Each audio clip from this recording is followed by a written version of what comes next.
Hello mga guys, good morning. Magandang umaga. Ah, mayroon naman akong video na ipapakita sa inyo ngayong umaga. Yung sa mga trabaho namin dito sa machine shop. Para bawat tayo mag-umpisa, like and share. Huwag niyo kalimutan mag-like, share, tsaka subscribe this channel. Para lagi kayong updated sa mga bagong video. Ito yung mga ginagawa namin dito. Ah, automotive engineering yung machine shop po namin. Kung ano, baka mayroon kayong mga gusto ipagawa sa for machinist o for automotive, kompleto po kami dito sa gamit. Ito po ipapakita ko yung mga gamit namin dito. Mayroon po kaming milling drilling. Yan po, milling drilling po siya. Yan.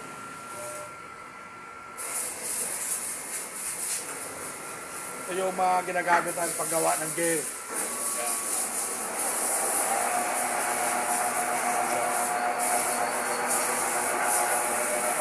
Dito kami naghahasa ng mga talim. Dalawang talim po yan. Pino, dalawang carborundum pino at saka magaspang. Yan. Dito po kami nag-service machine. Dito po namin pinapantay yung mga cylinder or block ng mga baluktot. Kaya yung pagkabaluktot yung cylinder head, bingkong siya, doon po nagsisimula yung nag-iinit sa overheat ng makina. Kaya dito namin pinapantay.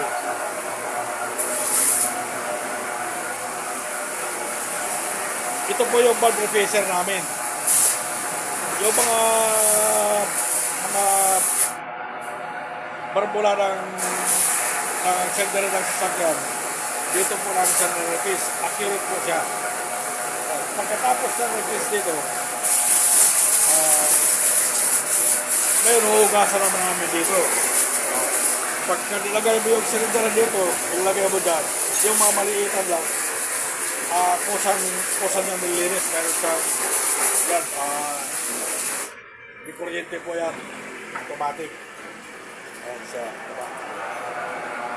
So, papasok tayo sa loob yan yung mga makina na wala mga pisa.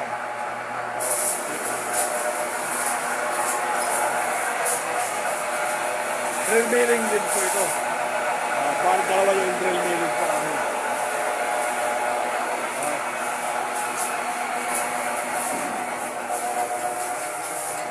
Ito po yung mga gawa.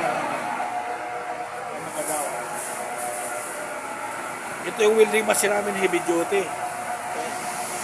Heavy duty yan. Pato.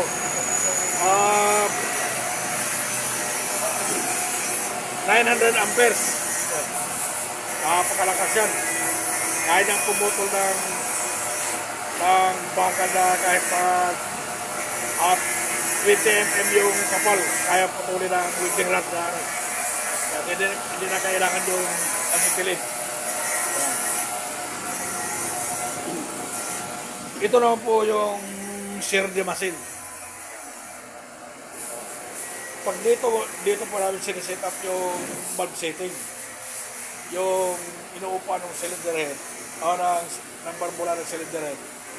Dito po namin siniset up siya para accurate. Yan, mayroon siyang pilot. Ito yung mga pilot po yan. Kanya-kanyang sukat yan yung ipapasok doon sa barbula para sintrado talaga. Ito naman yung brake refacer namin. Dalawa pong talib lang. Kabilaan.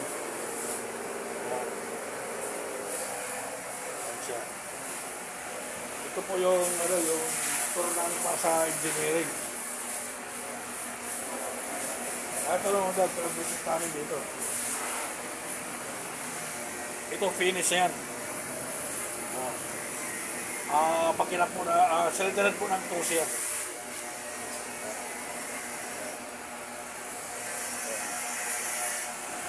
Ito yung mga kasamahan ko dito na manggagawa eh.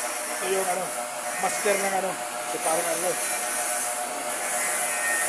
master ng ng engineering.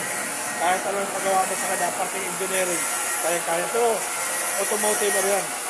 Automotive engineering siya. Ano yun? Galing pa ng Canada. Nagbakasyon na din sa Pilipinas. Ito naman yung master namin sa automotive. Ganyan. Si Larry Barba, taga Cagayan yan. Barba, mga kamag-anak din ng mga Marcos kasi yung lola ni Marcos, Barba yun eh. Ito, Barba din siya. Ito yung mga kamag-anak ko, Barba. Ginagawa niya.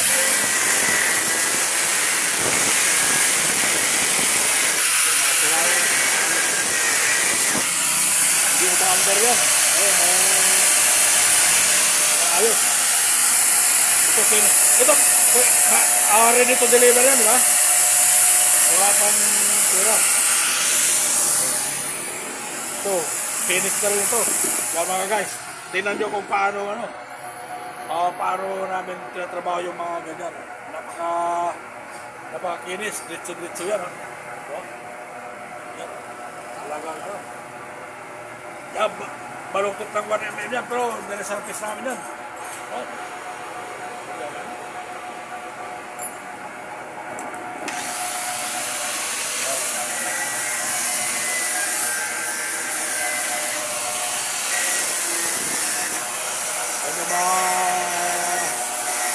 Ginagawa namin dito.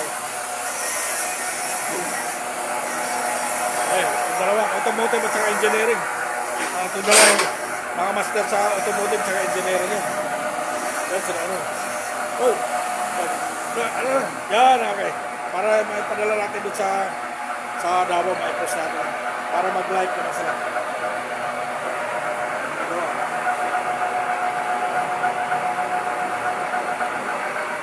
Okay. Okay, hanggang dito.